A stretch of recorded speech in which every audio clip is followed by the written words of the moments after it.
اور یہ پہلا حکمران ہے جس نے مدینے کی فلاحی ریاست کا تصور پیش کیا، تو میں ان کو سلام پیش کرتا ہوں۔ یہ پہلا شخص ہے جس نے کہا میں اسے مدینہ کی فلاحی ریاست بنوں۔ کلین اٹھوانا ایک دردہ دین ہے، سپیکر بند کروانے ایک دردہ دین ہے، تیرے 6 فٹ تے کھڑے ہو کے نماز پڑھنا ایندا حکم دینا ایک دردہ دین ہے۔ ایک کام کرنے نال بندہ ایمان تو فارغ ہو جاتا ہے۔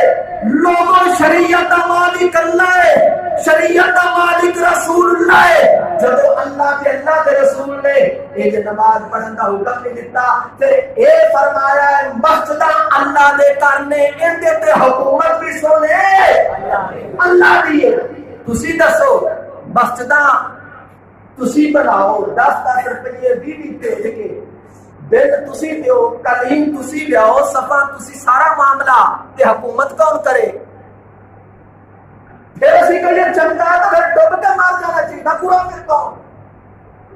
اگر برا کون ہے؟ چنگا کہن دے نال بھی ایمان خارج ہو جاتا ہے، چنگا کہن دے نال بھی، کیونکہ معاملہ شریعت گناہ دے لگ